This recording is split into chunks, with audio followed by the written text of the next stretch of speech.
Often, people say that they love coming to a place with so many like-minded people. And I know just what they're getting at, and I know they aren't getting it quite right, says the Reverend Dana Warsnop of the UU Church of Ventura, California. She continues, I don't want to be with a bunch of people who think just like me.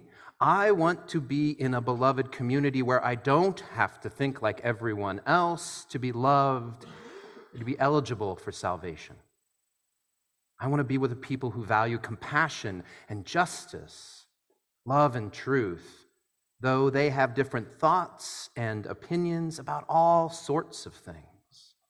I want to be with independent-minded people of good heart. I want to be with people who have many names and no name at all for God. I want to be with people who see me in my goodness and dignity, and who also see my failings and foibles, and who still love me. I want to be with people who feel their interconnection with all existence and let it guide their footfalls on the earth. I want to be with the people who see life as a paradox and don't always rush to solve it. I want to be with people who are willing to walk the tightrope that is life and will hold my hand as I walk mine. I want to be with people who let the church call them into a different way of being in the world. I want to be with people who support and encourage and even challenge each other into higher and more ethical living. I want to be with people who inspire one another to follow the call of the Spirit. I want to be with people who covenant, to be honest and engaged and kind, who strive to keep their promises and hold me to the promises I make. I want to people who give of themselves, who share their hearts and their minds and their gifts. I want to be with people who know that a human community is often warm and generous and sometimes challenging, and almost always a grand adventure. In short, I want to be with people like you. I'm Reverend Matthew, and it is a blessing to be with and to serve alongside you in this human community of faith. And this morning we welcome those into this room and those on Zoom with a promise that all are welcome among us. And we've taken to greeting one another with a wave to our cameras. So those online will turn theirs on for a moment, and we will turn to ours at the back of the room and welcome one another.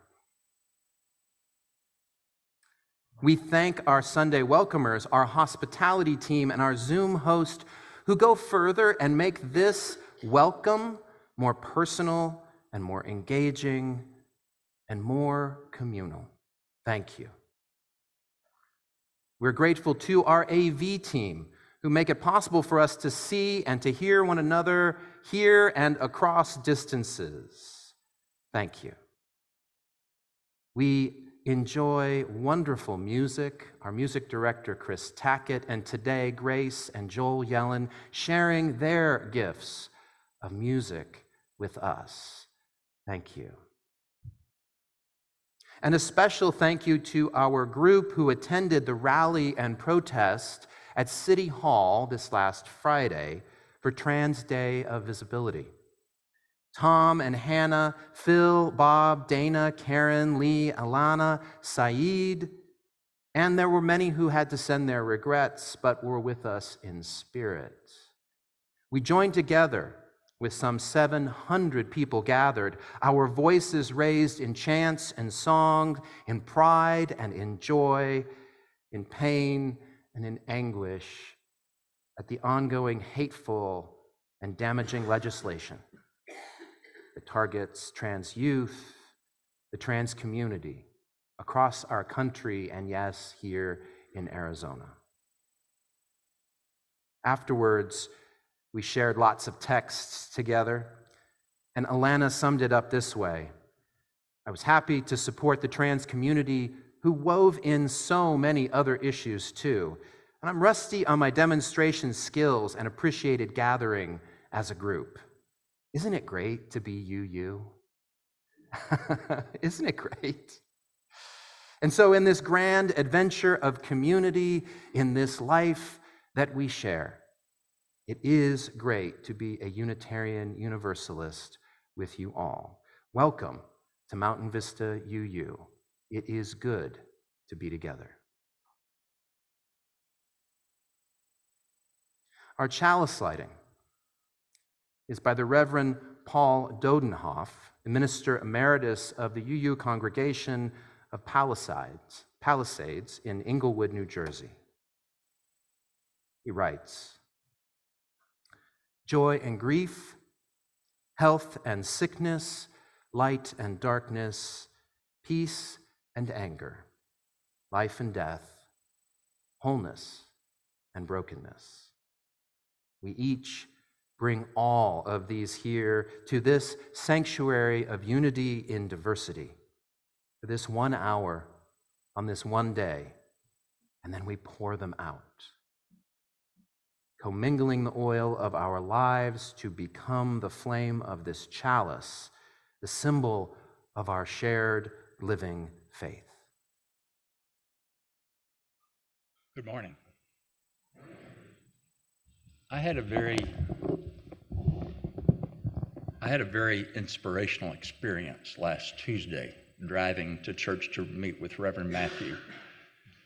I was listening to NPR and heard a story that reminded me of the topic I wanted to share with you today. It was a story of an Australian writer by the name of Trent Dalton. Some of you may have heard the story. It goes like this. He was a young man who had a friend named Matt, and Matt's mother took a great interest in his writing. She would critique his early efforts and share her thoughts. And so he became very close to Matt's mother. And when Matt's mother died, she donated the Olivetti typewriter to him that she used to write the letters to him critiquing his work. He became a fairly well-known Australian writer, and several years ago, he took that typewriter and sat on a street corner in Brisbane, Australia, and put up a sign that simply said, "Sentimental writer wants to hear your love stories." Well, you can imagine. People would stop by and they were originally skeptical, but began to open up and to talk about their view of love. And that series of stories was published this week as a national bestseller in Australia called Love Stories. In fact, you can go online and order your copy if you'd like. But I thought how inspirational that the investment that Matt's mother made in him paid off so many years later in ways that she could never have imagined. So how does that relate to the topic that I want to talk about? Well, when I assumed my role as the board president of this congregation in July of 2021, I often felt that we were in a place of scarcity. We had no settled minister, no usable building, a substantial financial debt, and on top of that, we were in the middle of the COVID pandemic. What a way to take a job. My, how things have changed. Thanks to your investment in time and energy and money over the years, the work of the Dream Team, the Ambiance Team, the search team, the building and grounds team, the previous boards and the leadership, and yes, all of you who were here during those years of scarcity. And so here we are. We are living in a time of abundance now, thanks to you. I wonder if those founders of MVUU sitting in Claire's kitchen some 30 years ago had any idea what MVUU would be like today. To see this beautiful building, this wonderful minister that we have, the size of this congregation, the financial stability we have now. In this season of giving, I think of our giving as an investment, much like Matt's mother. We don't know what's going to happen 10, 20, 30 years from now, do we? Do you remember what your life was like, what your dreams were like 30 years ago? I can't remember that far back.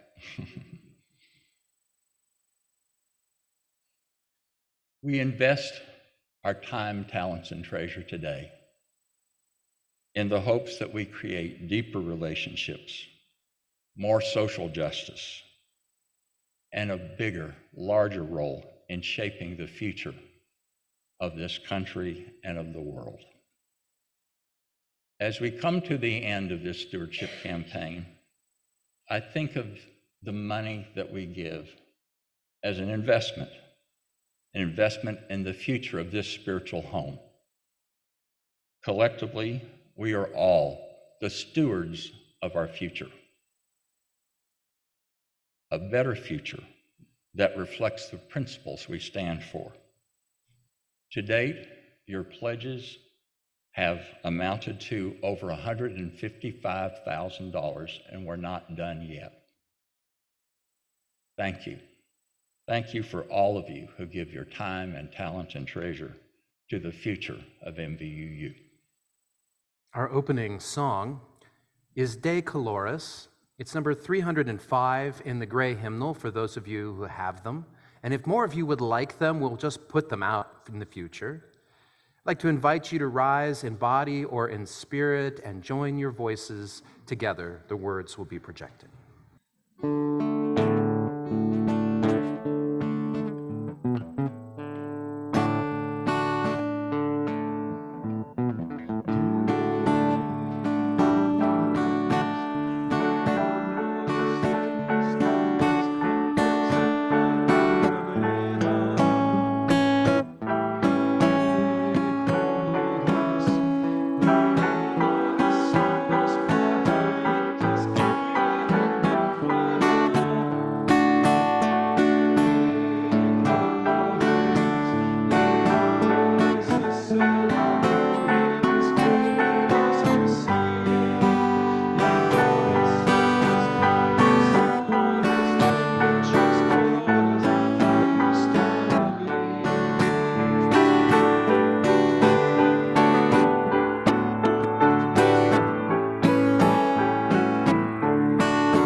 be seated.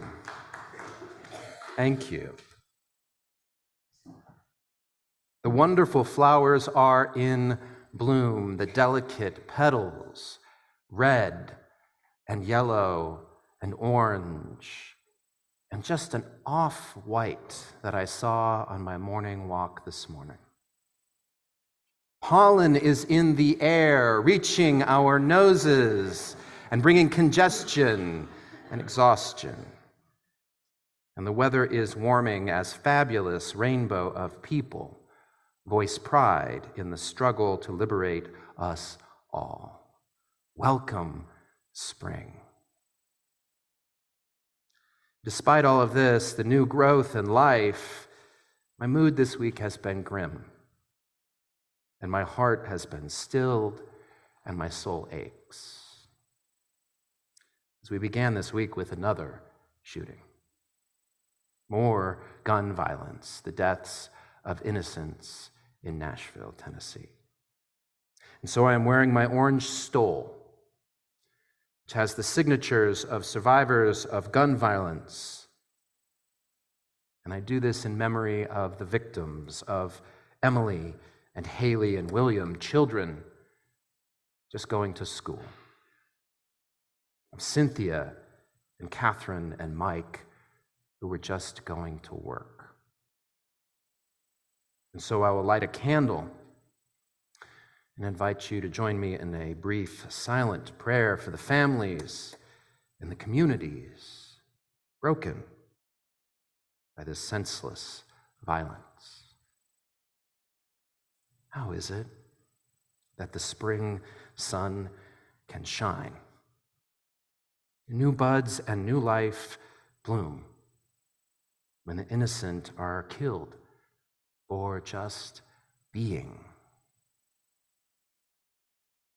And then I need to ask you to forgive me because it's a paradox. I won't let go. I won't let it be resolved. And I certainly won't let it be a prayer that is treated as the period of an end of a response rather than a rallying cry. This must end.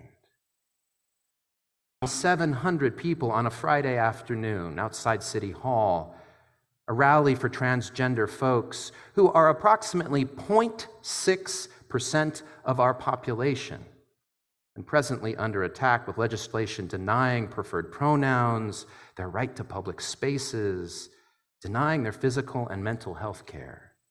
And they were the ones reclaiming action on gun violence.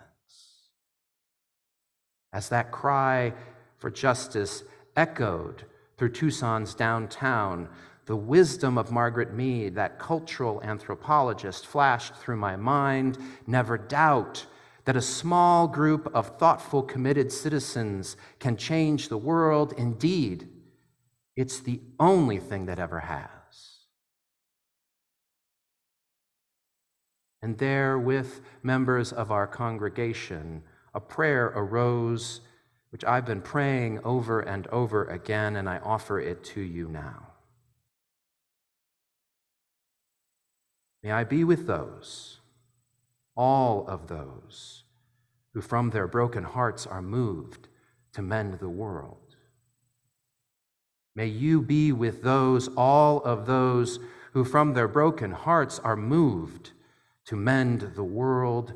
May we be with those, all of those, who from their broken hearts are moved to mend the world. Amen.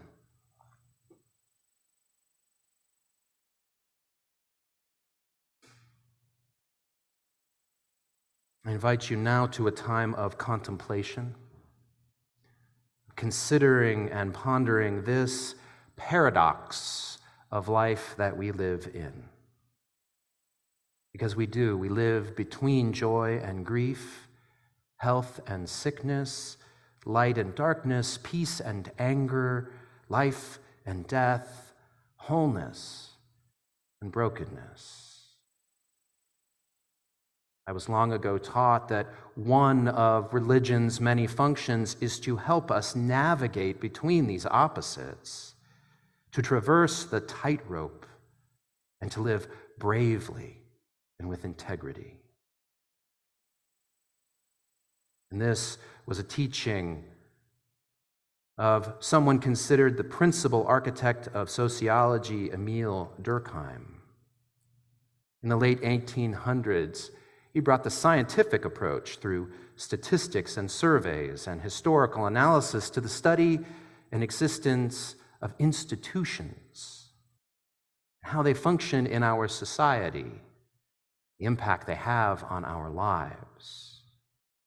In his theory of social reality, the purpose of religious institutions is to establish order among the opposites so that in times of disruption, we have some way forward.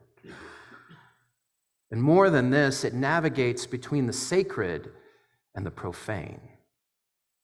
Religion is a unified system of beliefs and practices relative to sacred things, he wrote, that is to say, things that are set apart, forbidden.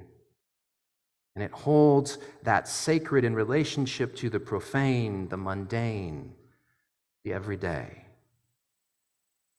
And in the space between, that's where we are born. That's where we grow up. That's where we receive educations. That's where we work. That's where we love. That's where we die. Between the sacred and the profane, between things that are set apart and unchangeable, immutable, and things that change this very instant.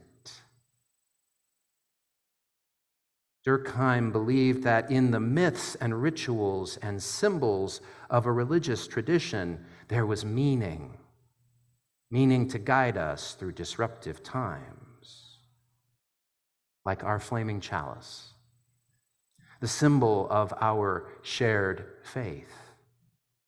On our association website, it says that it was created by an Austrian artist who first brought the chalice and the flame together in the Unitarian symbol during the World War II for the Unitarian Service Committee. It was a public message in occupied countries that refugees could find relief and support. To that artist, the image was one of sacrifice and love. And today we have many different interpretations: the light of reason, the warmth of community, the flame of hope. Our chalice today is a big cup capable of holding many meanings. And the flame, it's alive and moving and dancing. And so it serves as a beacon to those seeking a place abundant with meaning and dynamic with purpose. A place that bridges the gap between the sacred and the profane, symbolizing a people of inclusion and solidarity, engaging and loving and transforming the world. It is an invitation to be with a people alive among those seeming inconsistencies. That joy and that grief you bring here. The health and sickness that is your life. The light and darkness we endure. The peace and the anger we bring. Life and death, wholeness and brokenness. The paradox of life that we share. And together, we find clarity. Together, we live in paradox.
morning.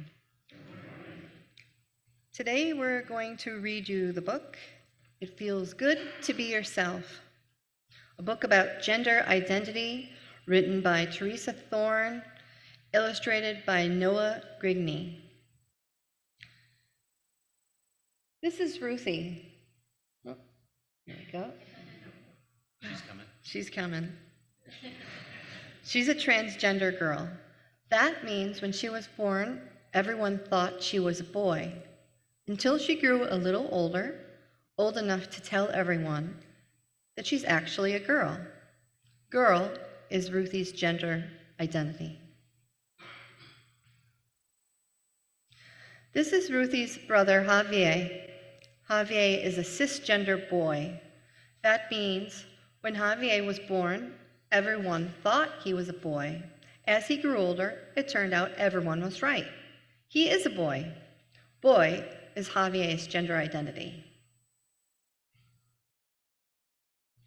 There are so many different ways to be a boy or a girl, too many to fit in a book, but not everyone feels like either a boy or a girl. Non-binary is a helpful word that can describe a kid who doesn't feel exactly like a boy or a girl. This is Ruthie's friend Alex. Alex is both a boy and a girl. When Alex was born, everyone thought Alex was a girl, but Alex is both boy and girl. This is Alex's gender identity. This is Alex's friend JJ. JJ is neither a boy or a girl. Ever since JJ was very little, they never felt exactly like a boy or a girl. They just felt like themselves. This is JJ's gender identity. Alex and JJ are both non-binary. Just like there are many different ways to be a boy or a girl, there are many different ways to be non-binary. Too many to fit in a book. Some kids don't feel exactly like a boy or a girl. They feel like neither. Some kids feel that their gender identity isn't always the same. It's often changing. And even with all these possible ways to be, some kids don't feel any of the words they know fit them exactly right. There are a never-ending number of ways to be yourself in the world. Whether you feel like a boy, a girl, both, or neither, or if you describe yourself another way, that is your gender identity. They looked at you and made a guess. Maybe they got it right, maybe they got it wrong. What a baby's body looks like when they're born can be a clue to what the baby's gender will be, but not always. When people guess wrong, it's okay to let them know. Ruthie was 5 when she told her parents, "I know you think I'm a boy, but really I feel like a girl." Oops. Ruthie was a girl all along. They just didn't know it at first. When people guess right, it's also okay to let them know. Javier was 3.5 when he told his family, "I'm a boy. I like being a boy." You might feel like a boy. You might feel like a girl. You might feel like both boy and girl, or like neither. You might feel like your gender changes from day to day, or from year to year. You might feel that none of these words describes you perfectly. You might not be sure yet. Maybe you're still figuring it out. Your feelings about your gender are real. Listen to your heart. No matter what your gender identity is, you are okay exactly the way you are. And you are loved. Feels good to be yourself, doesn't it? I invite you now to a time of meditation, of breath and centering as your body allows, here in this room or at home via Zoom. Breathe in and out, and feel your body held by the floor and the chair and the community.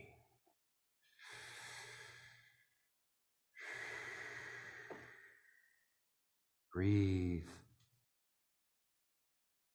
And hear these words by Infleshed, and join in as you feel called to.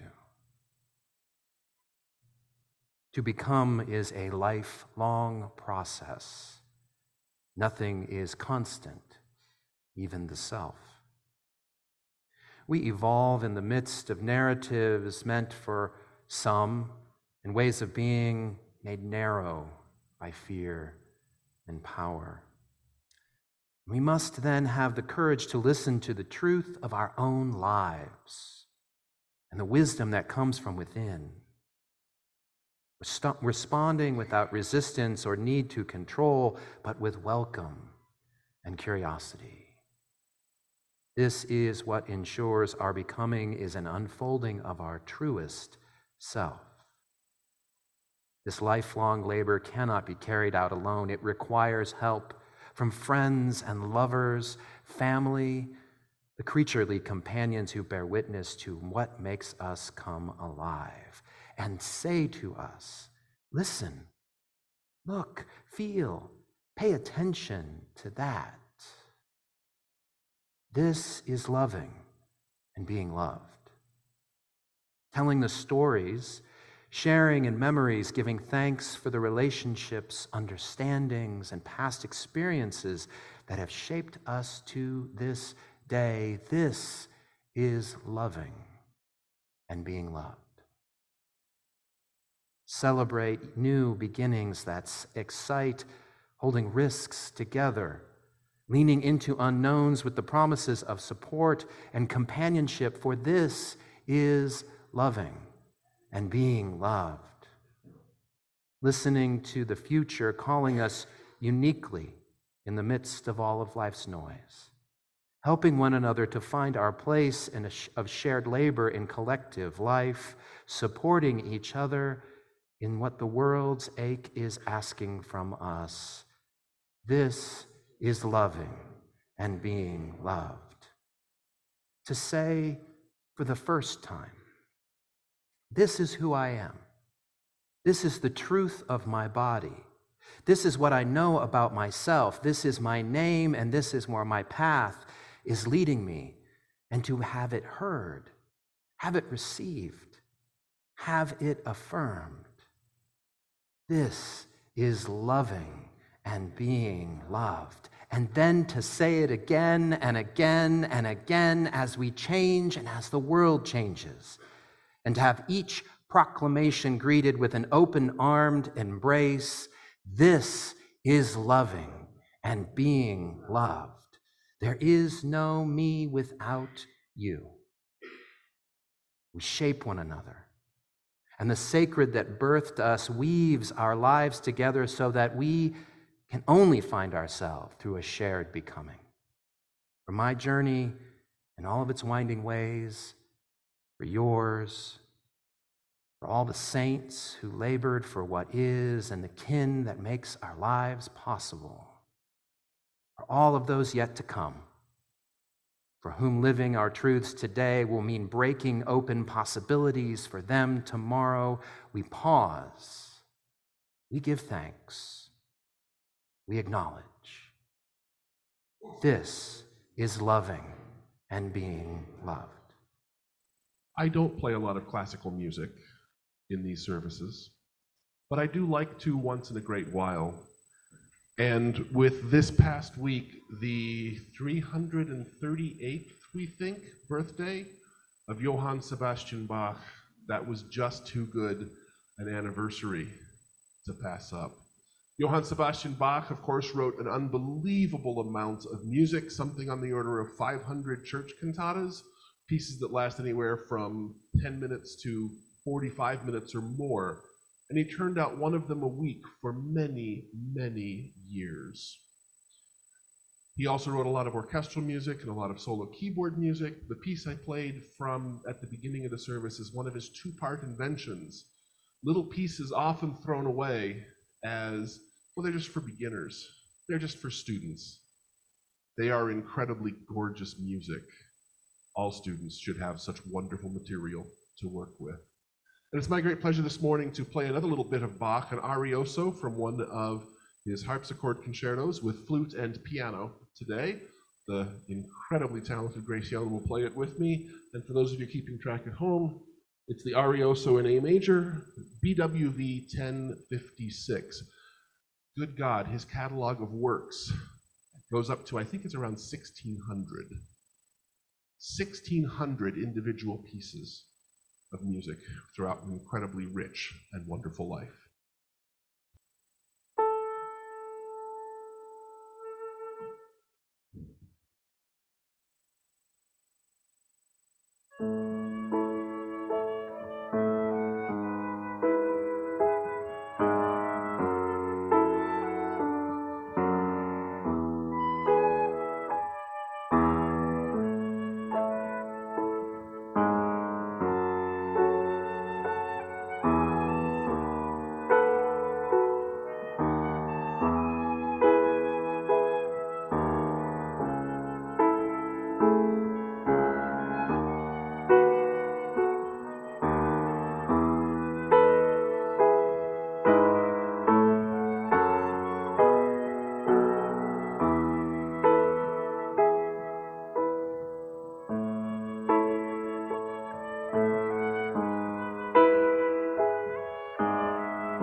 Thank you.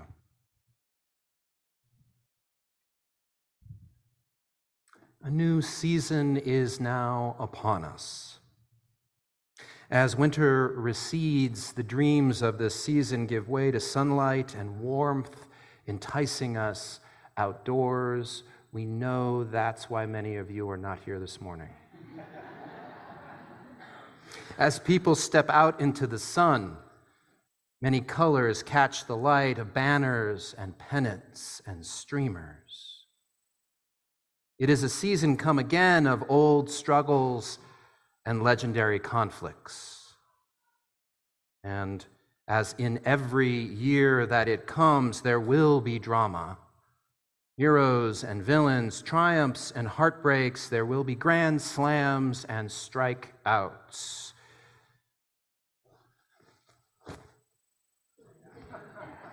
Welcome to baseball season.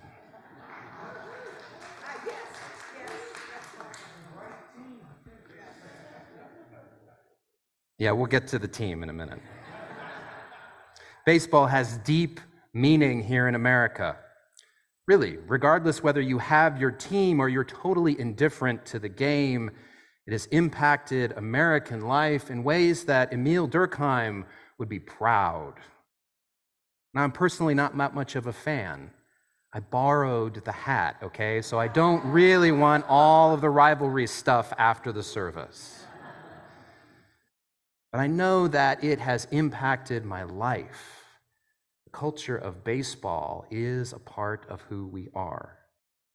Since the mid-1800s, it's been a part of American popular culture and has come to be known as the national pastime. And it can be played with a team or by two people or even practiced alone. All it takes is a bat and a ball and a place to swing. And I say that because I'm not really that good at hitting. I've even seen it played with a broomstick and a tennis ball up against a chain link fence.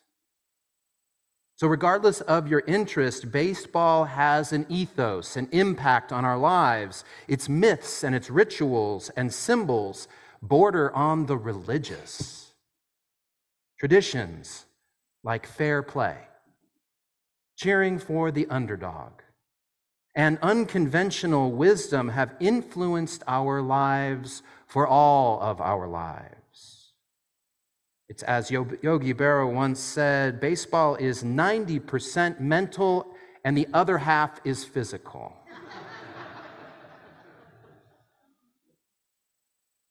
Now, far from giving us the necessary symbols to navigate all of the opposites of life, the game of baseball, with its 2 leagues and 30 teams, does give us a means to reflect on one of the paradoxes that we live with right now, us and them.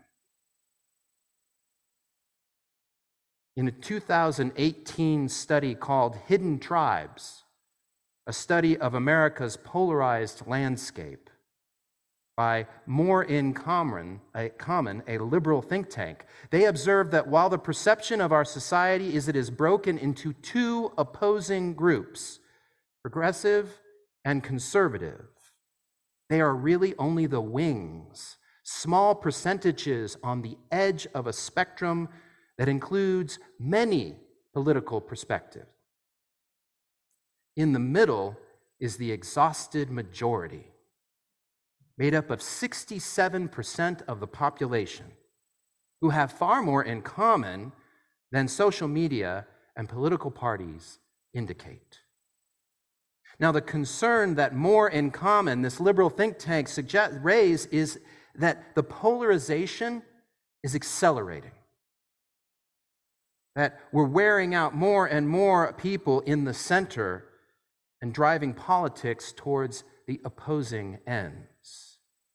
Back in 2018, they predicted that more people would become worn down by the rhetoric, become more disengaged, and that therefore small groups on the wings would gain political power, causing further polarization. Our common ground, colored by differences, because we have them, they're natural. But our common ground of us and them is turning into us versus them. And we know it's happening. Extreme ideas like banning books, denying our racial history, attacking trans youth are now more commonplace than areas that our majority agree upon, like freedom of speech. Use that America is a democratic experiment and that providing care and protection for our children is first and foremost, not denying them. And I feel, like there is little common ground left to us. And so how do we live in the space between us, who would read a children's storybook about gender in our worship services, and them, who would shut down a local bookstore's attempt just to have a drag story hour? Well, baseball. Baseball as a game tells us that there must be different teams, but it also tells us it's not whether you win or lose, it's how you play the game. And that implies that our differences are real, they're necessary. Perhaps our differences are even generative. How we interact with one another as human beings, which is vital. And that reminds me of my religious team.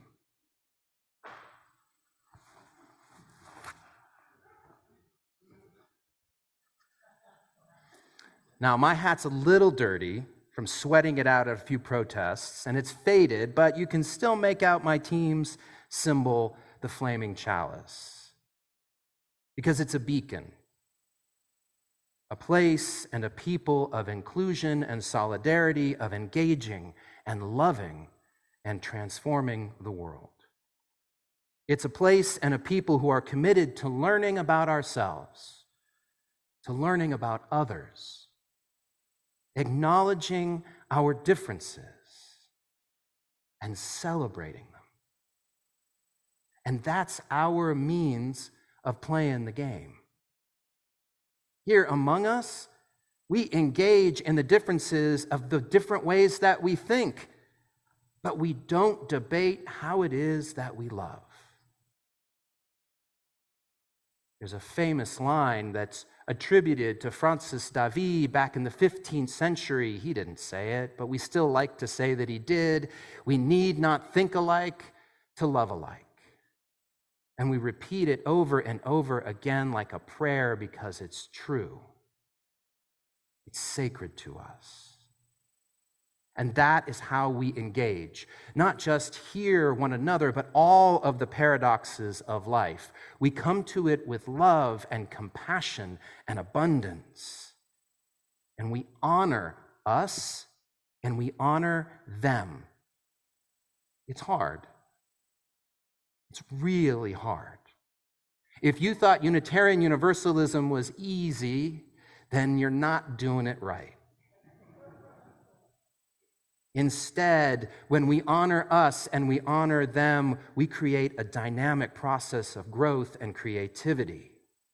Unitarian Universalism is 90% love, and the other half is physical because we show up and we show people it's true. And so this is the season. It's our season. And may it be our lived truth then, not just here among us, but out there in the sunshine, among all the colors, sharing this sense that will set us all free. May it be so.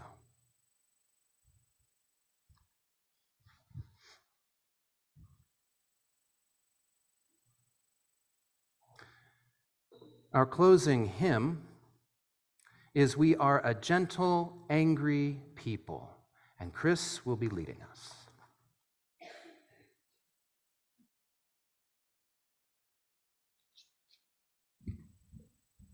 But of course, you can't give me a microphone and not expect me to talk at least a moment. It's one of my moral failings, I know. In November of 1978, disgraced city supervisor Dan White entered the office of Mayor Moscone in San Francisco and shot and killed him. A moment later, he went down the hall to his fellow city supervisor, Harvey Milk, and likewise shot and killed him. Harvey Milk had been a great symbol of hope, the first openly gay man elected to city supervisor in San Francisco, And he was working to bring a coalition of many different people together. And his sudden and brutal assassination awakened a pretty severe set of emotions, and in some ways a desire for retribution. People poured into the streets from the Castro, the district that Milk represented on the Board of Supervisors, and they started rushing towards City Hall. Some people saw what was going on and said, we have to stop this. This is going to result in enormous violence if it doesn't.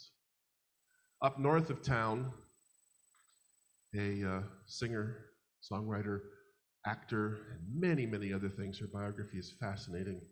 Holly Near heard the news on the radio and came rushing in to San Francisco.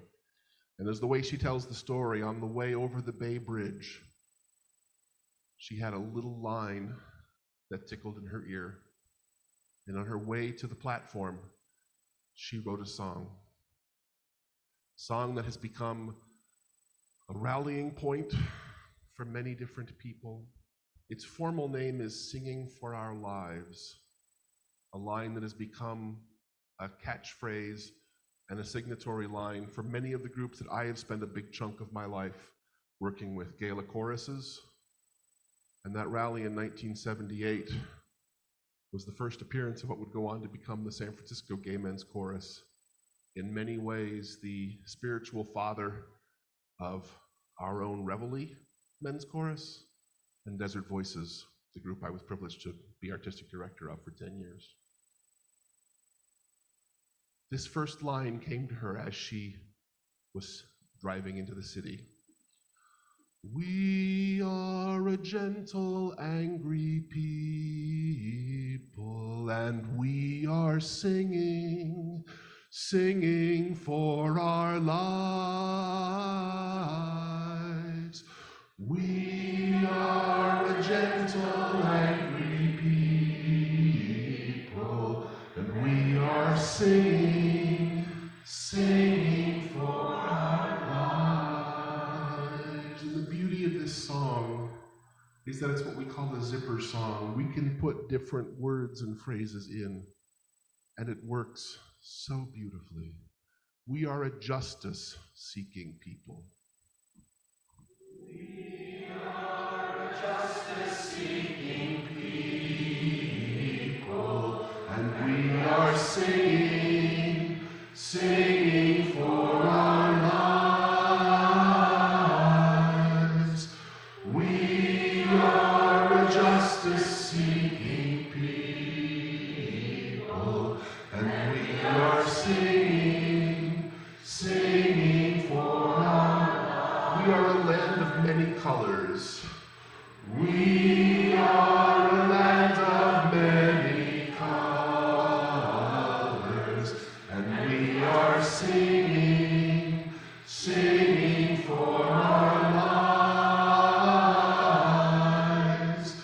We are a land of many colors, and we are singing for our lives. We are a gentle, loving people. We are a gentle, loving people, and we are singing for our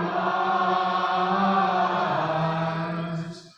We are a gentle, loving people, and we are singing for our lives. I work in music because I believe in the power of music, and the power of singing, and the power of song. I love that quote. Never forget that a small group of people working together and singing can change the world.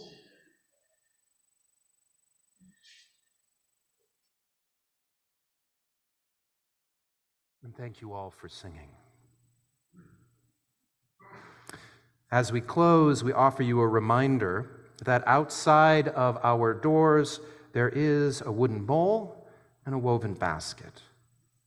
The wooden bowl is for your gifts to this congregation, and we are grateful for all that you offer us. And the woven basket is different each month, and this month Chuck will be introducing our woven basket recipient for the month. Please. Our woven basket charity for April is our very own MBUU School Partnerships, helping Laguna and Hendricks Elementary Schools, two schools in the Flowing Wells Unified School District, meet some of their needs. Our new home is within the school district's boundaries. The schools are our neighbors, Hendricks just across the street, Laguna a little bit further away. Both Hendricks and Laguna Elementary Schools are federally defined Title I schools. That is, schools that have large concentrations of low-income students who are enrolled in the free and reduced lunch program. 90% of Laguna students and 70% of Hendricks students qualify for Title I assistance. Here are some of the ways that MBUU members have helped in the past 2 years. Financial support for educational materials such as school supplies, headsets, and backpacks. Internet access for students in their homes during COVID. Gift cards for students to purchase clothing. In-class tutoring in math, reading, and other areas. 2 campus beautification projects at Laguna involving 22 and then 12 MBUU volunteers. Tax credits collected totaling $3,600 for 2021 and $3,900 for 2022. To become a member of our school partnerships team, to volunteer, to be a tutor, or if you have any questions, talk to me after the service. So I ask you to give generously to the woven basket. Thank you.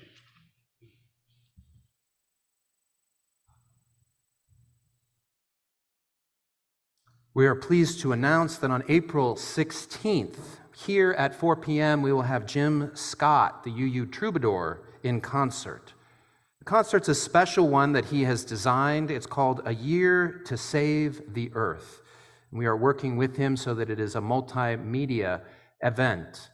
We are inviting the other Baja 4 congregations to join us, and it will be given simply as a donation as you come. So please join us on April 16th for a time of music, of reflection, and of justice for the earth. My final announcement today is that on April 30th, the last Sunday of this month, we will be holding our new member ceremony. It is the final one of this church year, and it is a time that we want to invite you to consider becoming a member if you have not.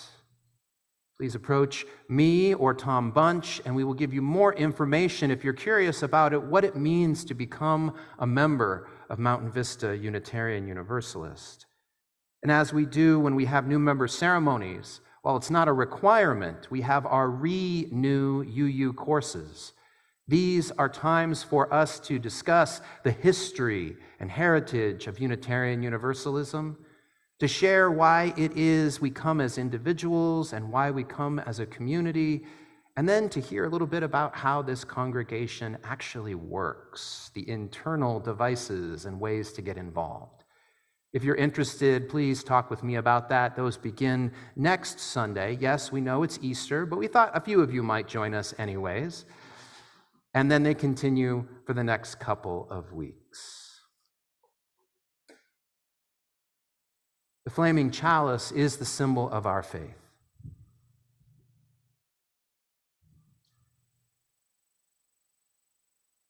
And we extinguish it at the end of our services, not as a symbol that it is out, but rather that each of us carries it in our hearts and our lives. I want to close with the words of prayer that I discovered Friday with our Unitarian Universalist Mountain Vista congregation together during that Trans Day of Youth, a prayer I offered you earlier. And I'll close us with these words. May I be with those, all of those who from their broken hearts are moved to mend the world. May you be with those, all of those who from their broken hearts are moved to mend the world. May we be with those, all of those who from their broken hearts are moved to mend the world. Amen.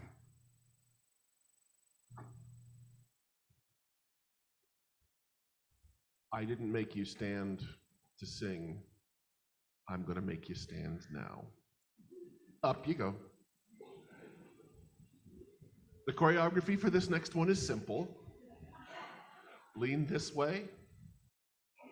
Lean this way. Lean this way. And this way. Now repeat. You got it? Do you need another demonstration? You feel good? Now, if you feel more involved, there's plenty of space up here. But please, let's waltz.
Once again, choir practice is Wednesday evenings at 6:30.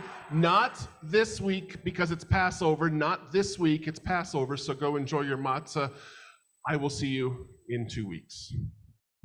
And if you appreciate flute music as well as live music, this afternoon at 2 p.m. at St. Philip's in the Hills Church, we are giving a free concert, we meaning the Tucson Flute Club, which is a huge flute choir. Steve Botorf, as well as Conrad Paul and myself are members of the Flute Club, and we would love to see many of you there. Thank you.